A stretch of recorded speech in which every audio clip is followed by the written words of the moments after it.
Dengan hadiah yang begitu berlimpah, bagaimana mungkin iblis ini tidak tergerak? Itu hanya arti gadisnya sendiri, dan dia tidak pernah menyesalinya. Selama dia bertekad untuk melakukannya, tidak ada kemungkinan untuk mengubahnya. Dalam benak saya berpikir tentang bagaimana menangani masalah ini tanpa bertentangan dengan keinginan gadis saya. Sedikit berpikir, Anda bisa mendapatkan sutera dalam jumlah besar ini. Belum lagi dia sudah menjadi orang berpangkat tinggi mulai sekarang. Setidaknya dia bisa menjadi bangsawan di pihak orang kaya. Bagi orang yang statusnya tidak dianggap kebahagiaannya sendiri, tentu sangat hemat biaya. Saat ini, jarang ada tuan muda dengan latar belakang yang bagus seperti Jiang Gongxi, yang memiliki pukulan yang sangat murah hati. Jika dia tidak mengejar, tunggu apa lagi? Jiang Gongxi sangat berani, tetapi agak sulit untuk menangani masalah ini sekarang. Gadis saya selalu mengatakan bahwa tidak ada perbedaan, dan bahkan saya tidak dapat membujuk saya. Tapi karena tuan muda Jiang sangat sombong hari ini, aku pasti akan menemukan cara untuk membuat gadis itu datang dan menemuimu. Setelah mengambil uang, pidatonya menjadi jauh lebih lembut. Dan itu bukan lagi penolakan samar sebelumnya. Jiang melambaikan tangannya dengan santai. Aku melihatnya hari ini, dan 5.000 sutra itu milikmu. Jika kamu tidak bisa melihatnya, jangan salahkan aku. Jiang sekarang dengan terang-terangan meletakkan kemewahan di atas meja. Dan dia hampir menunjuk ke hidung iblis di depannya dan mengatakan kepadanya bahwa saya kaya, dan jika Anda tidak yakin, Anda akan memberi lebih banyak uang daripada saya. Feng Tianxing menggelengkan kepalanya sejenak ketika dia melihat bahwa Jiang tidak punya rencana sama sekali. Begitu matanya berputar, Feng Tianxing berkata dengan wajah lurus. Aku tidak tahu aspek mana dari pahlawan tak tertandingi yang gadismu inginkan. Apakah menjadi kuat dan tak terhentikan di dunia, atau menjadi kaya, atau menjadi berbakat dan memiliki masa depan yang cerah? Atau memiliki sikap seorang jenderal di dunia? Ini hanya kalimat yang sangat ceroboh dari seorang pahlawan yang tak tertandingi. Aku benar-benar sedikit bingung. Feng Tianxing tidak bermaksud untuk bersaing, dan penyelidikan ini hanya membuka jalan bagi Jiang. Mari kita coba dulu apa maksud wanita iblis ini. Apakah mereka merasa tidak cukup tulus atau tidak menyukai kelahiran mereka, dan dengan sengaja membuat alasan ini? Anda harus memikirkannya. Jika Anda benar-benar berani menolak, Feng Tianxing tidak keberatan membuat pertunjukan yang bagus untuk menarik orang. Bagaimanapun, tujuannya hanya untuk membuat keributan.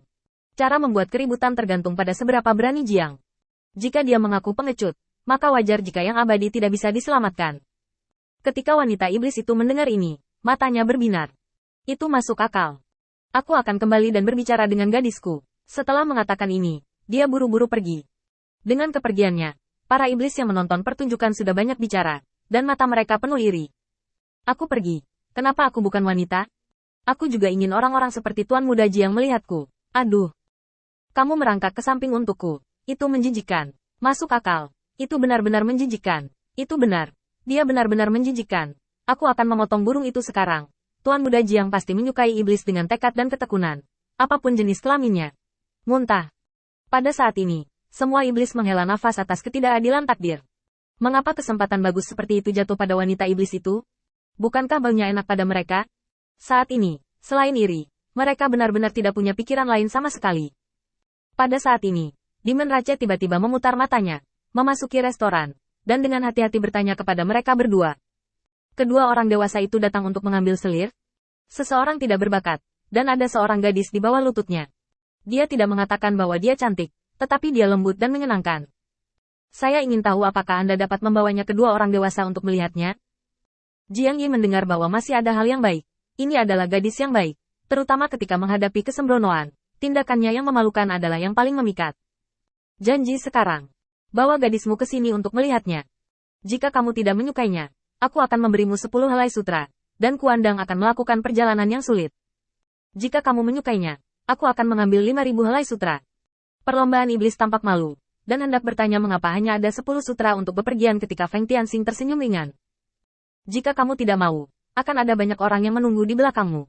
Kata-kata ini membangunkan si pemimpi, dan ekspresi malu di wajah ras iblis langsung menghilang. Ada hampir 10.000 setan yang hadir. Bahkan jika gadis itu diperkenalkan dengan probabilitas 1/10, ada hampir 1.000 setan. 10 helai sutra untuk orang ini sudah sama dengan harga 10.000 helai sutra.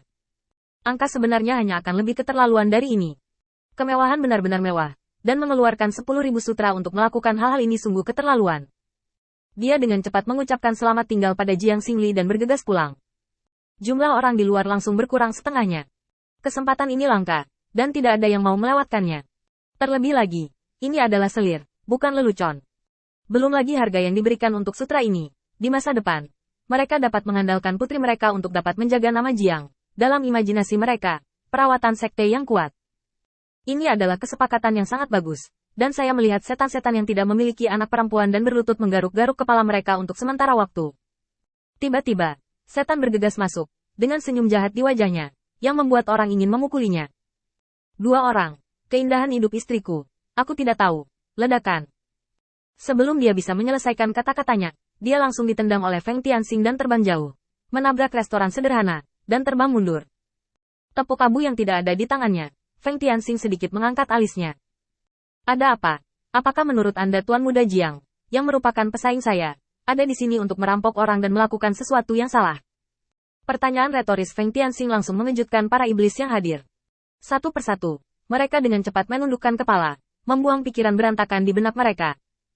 Bagi mereka hari ini, mereka benar-benar kelompok yang rentan, karena pembuatan aturan tidak jatuh ke tangan dua orang besar ini. Setuju atau tolak? Bukankah semuanya hanya dalam satu kalimat? Hanya sedikit kesal. Kesempatan ini ada di depan mereka, dan mereka tidak berguna. Masalah ini semakin menyebar, dan secara bertahap bahkan setan di kota-kota terdekat mengalami beberapa perubahan. Jiang diam-diam melirik Feng Tianxing. Apakah ini efek yang kamu inginkan? Feng Tianxing mengangguk dalam diam. Memang, ini adalah efek yang dia inginkan. Dan itu juga merupakan metode yang paling masuk akal di permukaan untuk menghadapi godaan Hurley.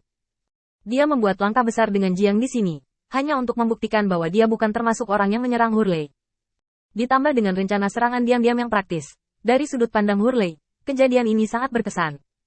Lagi pula, serangan diam-diam itu nyata, dan dia juga nyata di sini. Kesimpulan yang bisa diambil Hurley adalah bahwa dia telah jatuh ke dalam perangkapnya dan percaya padakan di bawahnya. Lain kali, Anda dapat menemukan cara untuk mengatur situasi untuk membunuhnya.